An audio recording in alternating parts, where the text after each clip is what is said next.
Estamos iniciando o segundo bloco do nosso Roda Livre, hoje recebendo o prefeito de Paulínia, Du Caselatto. Prefeito, Paulínia já foi considerada a Hollywood brasileira, tinha um incentivo para gravação de filmes lá, tem um teatro maravilhoso. Eu sei que o senhor pegou tudo meio deteriorado. Como é que está hoje a cultura em Paulínia? Que incentivos vocês estão promovendo? Tem algum evento, um festival programado? Como é que está a atividade cultural em Paulínia? Eduardo, é assim, a gente pegou lá, tem bastante situação judicializada, inclusive os estúdios de cinema têm uma ação judicial há 12 anos já, que vem rolando. Os estúdios não é da prefeitura e não é da empresa que lá atrás teve uma concessão. Então está judicializado, a gente não pode mexer nele. Não pode usar? Não, a gente não está podendo.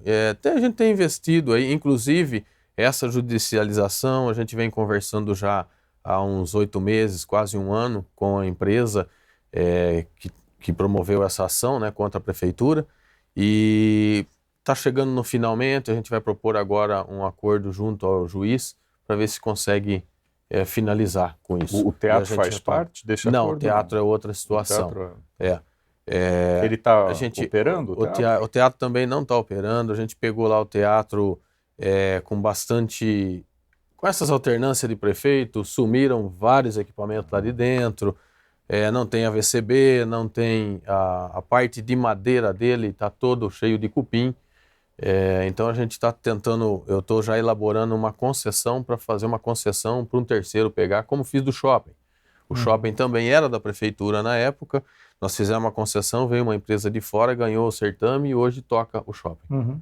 Entendi. E pretendo fazer isso em breve aí também com o teatro. Na verdade, nós já publicamos uma licitação, mas o Tribunal de Contas suspendeu e a gente está só equalizando o que ele pediu para rever na licitação. O aniversário de Paulínia foi em fevereiro, isso? Fevereiro. Tem 28. algum evento agora daqui para o final do ano? Alguma festa? Não, de comemoração não. Não. A gente tem feito muito aí, mesmo falando na cultura, né? A gente tem investido bastante na área da cultura, nas oficinas, compramos equipamentos novos, saxofone, violão, equipamos para aulas mesmo, para trazer as crianças, os adolescentes em oficinas. Tem dança de hip hop, tem várias oficinas. A gente conseguiu resgatar bastante coisa aí na cultura. Fernando. E só aproveitar, prefeito, não queria sair do foco, mas a minha pergunta é só aproveitar esse assunto. Foi feita também uma tentativa com a OSC, né? Com o teatro, não foi? Sim, um tempo lá atrás. Mesmo assim com a OAS também não... Não foi... Há impedimentos jurídicos também? Sim. É um embrolho, na verdade, quando veio a OSC, eles estavam tentando fazer uma PPP, uma OAS mesmo, uma contratação da OAS, e foi barrado pelo Ministério Público na época. Eu falo isso porque o teatro, como o Eduardo mencionou, né? Até eu lembro que era Pauliúde, né? Isso. O pessoal falava. E movimentou todo o setor cultural da RMC, não é só Paulínia. Sim. Então, com aquela política pública de cultura, com equipamento daquele tamanho, trouxe aí o que havia de melhor, né, prefeito? Na arte do Brasil, né? Shows, né? E mesmo hoje, judicializado e um tempo parado, o que a gente tem lá de estúdios de cinema é coisa fantástica. Sim.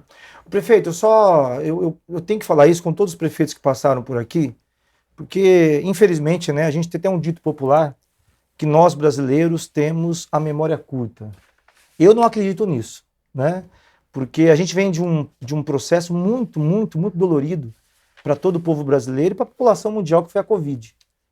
E todas as cidades, eu acompanhei aqui de perto o drama das prefeituras, não só na educação, que é a minha área de atuação, mas na gestão como um todo, né? Hospital, as áreas mais afetadas, saúde, educação, o setor cultural, né? Muito afetado, teve que parar inteiro. Foi o primeiro a parar e o último a voltar.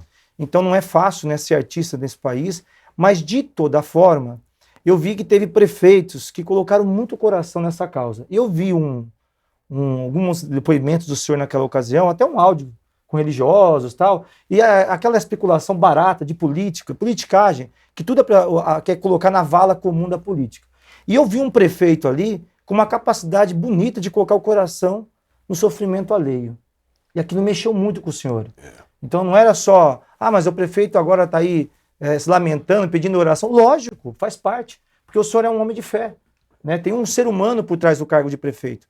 E eu acompanhei com muita atenção aquele momento ali que o senhor, preocupado, estava sofrendo também, vendo o seu povo morrer também do vírus, que não foi fácil para toda a nossa região, né, prefeito? Mas o senhor tomou atitudes que eu achei que foram fundamentais e até referenciou para algumas cidades da região. A questão de médicos, a questão de leitos. O senhor na educação teve ações pontuais para acelerar já para essas crianças que estavam, né, os alunos, estudantes, estivessem no modo de casa, no modo aprendizado à distância. O senhor comprou equipamento, o senhor investiu em tecnologia. Eu queria que o senhor falasse um pouquinho desse cenário, porque as pessoas estão esquecendo que nós passamos por isso. Né, prefeito?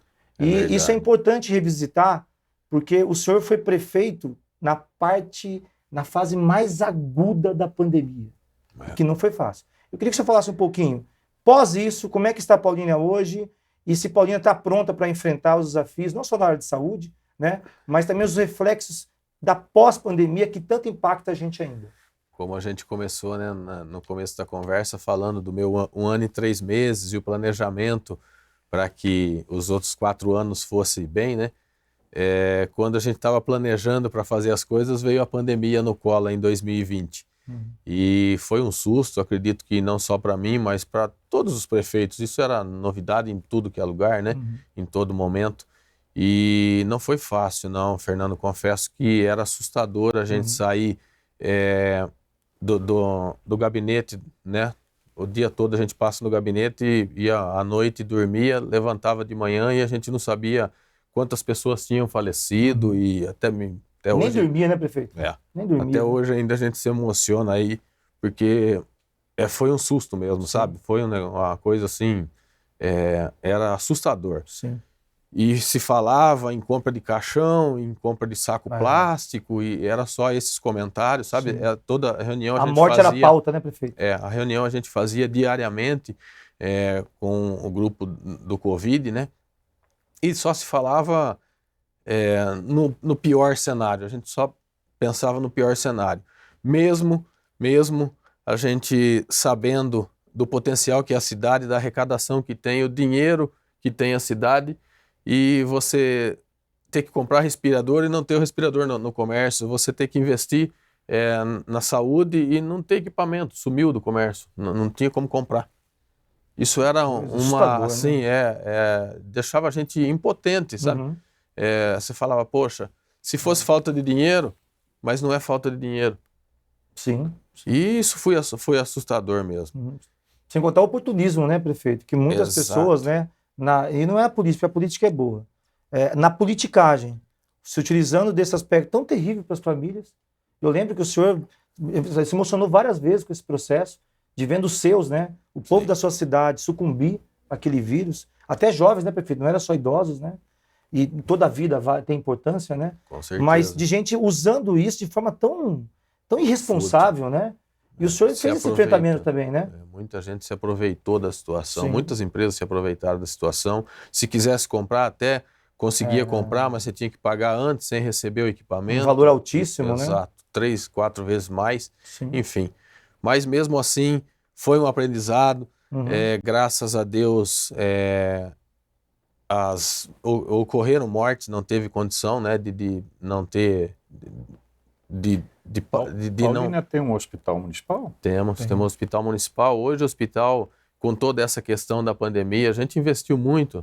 Na época da pandemia, vem investindo muito. Nós compramos equipamentos de ponta. Hoje nós temos investir no parque tecnológico do hospital, em equipamentos de raio-x de ponta, equipamentos de colonoscopia, de videoparaloscopia. Quantos leitos tem o hospital? Hoje nós estamos com 27 leitos. 27 leitos. Parece que vocês compraram umas ambulâncias também. Reformamos toda a frota de ambulância, inclusive aumentamos a frota em 15% a mais de ambulância. Já investimos em informatização. É um absurdo falar aqui, nós estamos numa cidade de 115 mil habitantes, de 130 milhões de arrecadação mês e não tem uma informatização na saúde. Eu estou colocando agora a informatização. Já informamos a parte de farmácia, a entrega de remédios, não tinha informatização. Então, se o munícipe pegasse numa UBS o remédio hoje, ele podia ir no hospital e pegar amanhã, não tinha esse controle. Hoje já temos isso. A informatização do hospital e das 18 UBS também já começamos a fazer, fazem uns 3 meses que já está implantando a informatização e estamos avançando bastante aí. Muito bem, nós vamos precisar fazer um rápido intervalo e voltamos na sequência com o nosso Roda Livre.